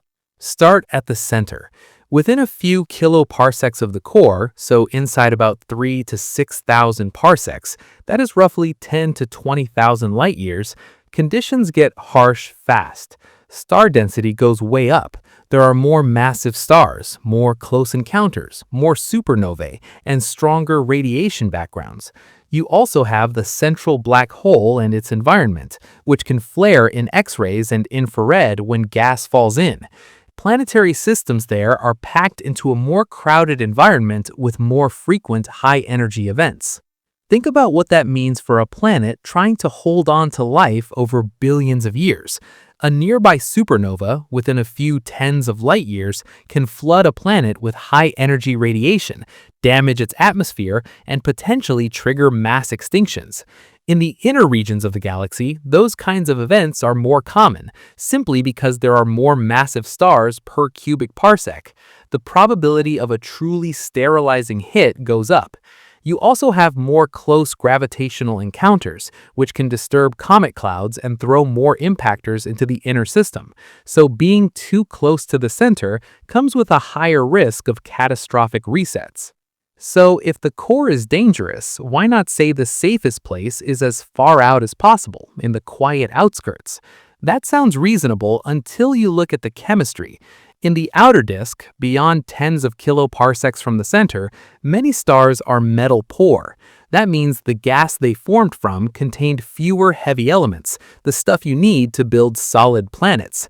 Observations show a metallicity gradient in the disk. Heavy element abundance generally decreases as you move farther out. In other words, the outer galaxy is cleaner in the sense of fewer metals. For planet formation, that is a problem. Gas giants can still form in some conditions, but building Earth-like rocky planets with high fractions of iron, silicon, oxygen, and so on is harder when the raw material is scarce. Protoplanetary disks in low metallicity environments have less solid dust to clump and grow.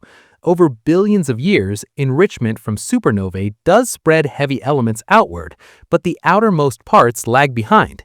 So if you go too far from the center, you may get a calmer radiation environment, but you may also end up in a region where worlds like Earth are rare or absent. Put those two limits together and you get the idea of a galactic habitable zone, an annulus, a ring region where the balance is more favorable. Too far in and the main threat is violent astrophysics, too many supernovae and high-energy flares.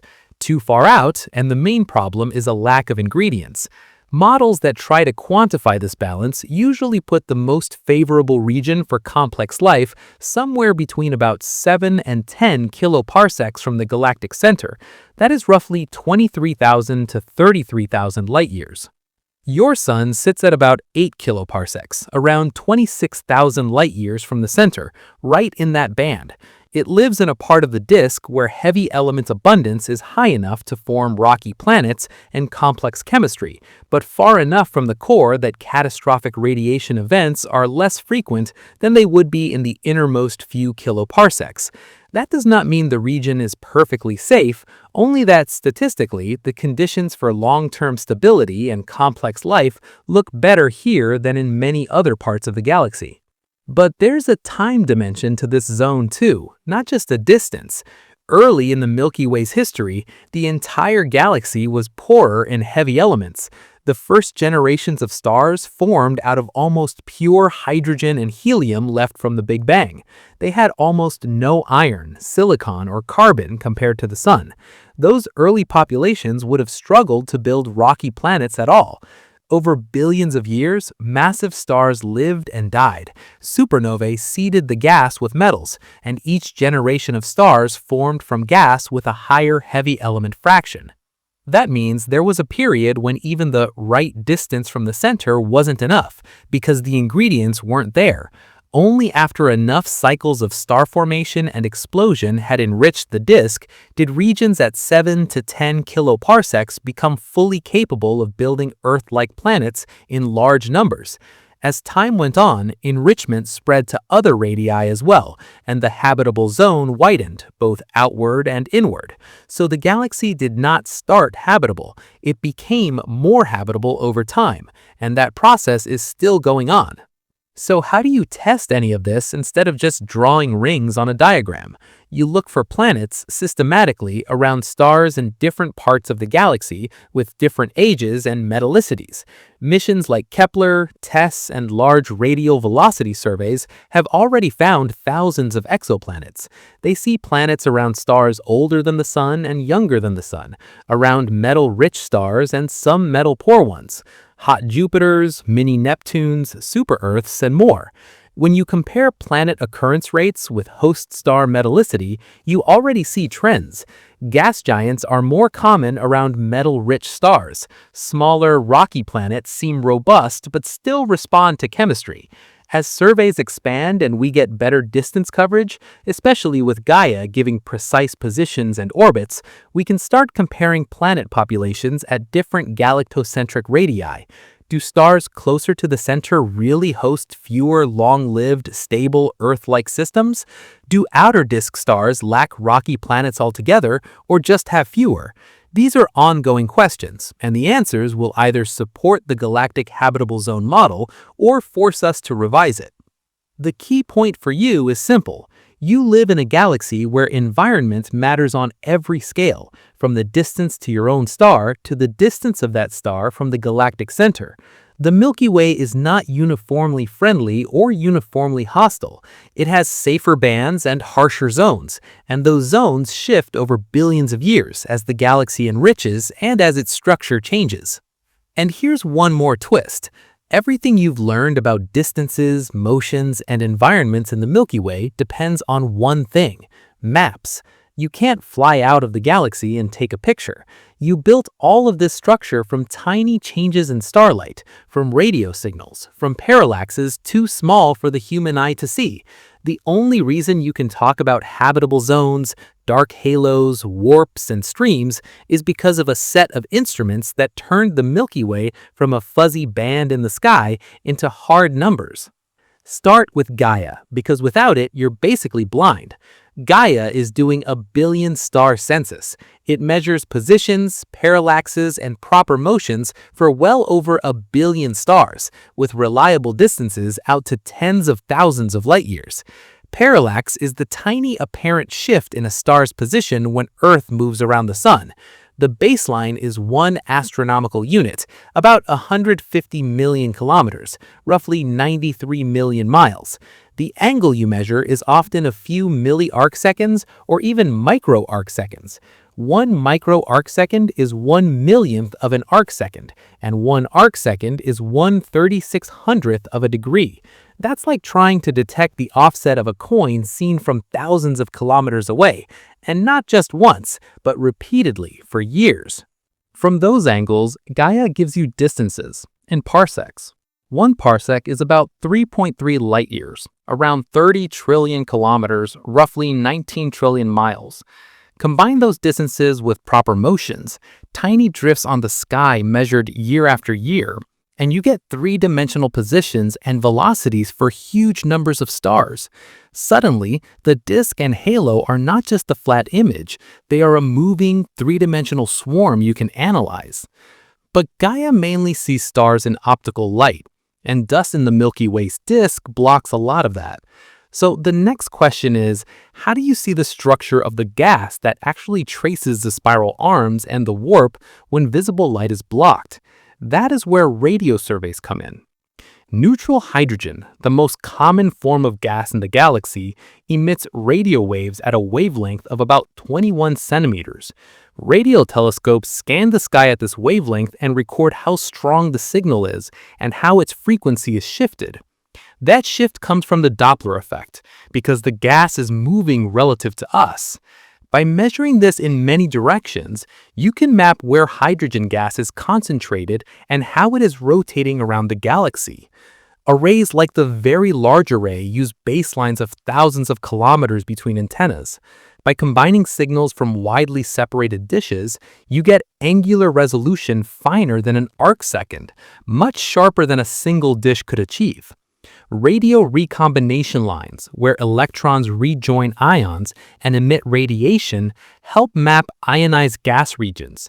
These surveys reveal long lanes of gas in the disk, the spiral arm pattern, and the warp of the outer disk, even where dust is so thick that optical telescopes see almost nothing. Even radio has limits, so you bring in infrared and microwave. Dust that blocks visible light glows in infrared. Telescopes like Spitzer and WISE map this emission, tracing cool dust and the stars embedded inside it. In infrared, the central bar and bulge of the Milky Way become visible, because the dust that made the center look like a blank lane in optical light becomes partly transparent. That is how we know the bar is 3 to 5 kiloparsecs long, 10 to 16,000 light years, crossing the center. On even larger scales, the cosmic microwave background gives you a reference frame for the Milky Way's overall motion. The CMB is the leftover radiation from the early universe at a temperature of about 2.7 Kelvin. When you look at it, you see a small dipole pattern, a hot side and a cold side, created by the Milky Way moving at about 600 kilometers per second, more than 1.3 million miles per hour relative to that background. That is how you know the galaxy itself is not stationary, but moving through the universe with a specific velocity. All of this still leaves one key dimension missing. You know where stars are and how they move, but what are they made of and how fast are they moving along the line of sight? That requires spectroscopy. Large sky surveys like Apogee, Gala, Lamos, and others point fiber-fed spectrometers at hundreds or thousands of stars at once. They split the starlight into its component wavelengths and record absorption lines for different elements. From the Doppler shift of these lines, you get radial velocities, speeds toward or away from us, usually measured to a few kilometers per second. In miles per hour, that is a precision on the order of several thousand miles per hour on top of speeds of hundreds of kilometers per second. From the depths of the lines, you get chemical abundances, often to a few percent accuracy. Iron relative to hydrogen, alpha elements relative to iron, and many others. That turns your map into more than just three-dimensional space. It becomes a map in chemical space too.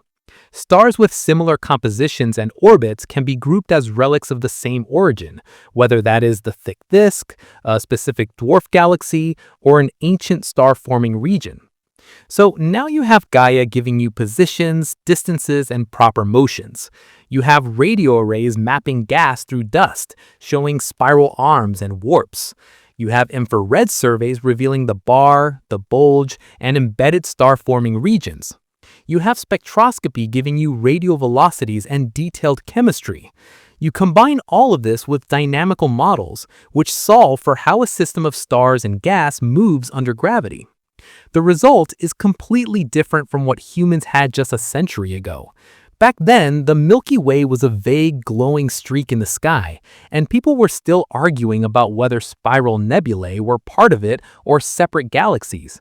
Now, you talk about the disk's radius in kiloparsecs, about the sun's galactocentric distance of 8 kiloparsecs, about the rotation curve staying flat at 200 to 250 kilometers per second, about a dark matter halo extending out to hundreds of kiloparsecs.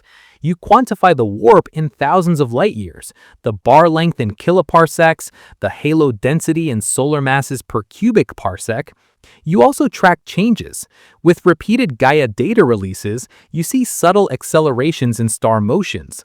With long-term radio monitoring, you watch gas flows along the bar and in spiral arms. With new infrared and optical surveys, you fill in more of the bulge and inner disk. The Milky Way stops being a static background painted on the sky and becomes an evolving physical system you can simulate and compare to data. All of these numbers in this model come from a photon or a radio wave that hit a detector after crossing tens, hundreds, or thousands of light years. Every velocity and distance is tied back to tiny shifts in angle and wavelength that no human eye could ever see. But together, they turn your home galaxy from a picture into a measured, dynamic machine. And here's the real tension underneath all of this. Even with all these tools, you still only see a fraction of what's going on. Dark matter doesn't emit light. Many black holes are silent. Most rogue planets are invisible. You've mapped enough to know the Milky Way is more complex and more violent than the simple textbook spiral you grew up with. But you haven't reached the limit. As instruments push further, they won't make the galaxy calmer. They'll show you more warps, more streams, more collisions, and more ways in which your home is stranger and less stable than it looks from one small planet in one small corner. This video is for educational or entertainment purposes only, and information provided in the video may be incorrect. If you enjoyed the video, consider subscribing to the channel and like the video.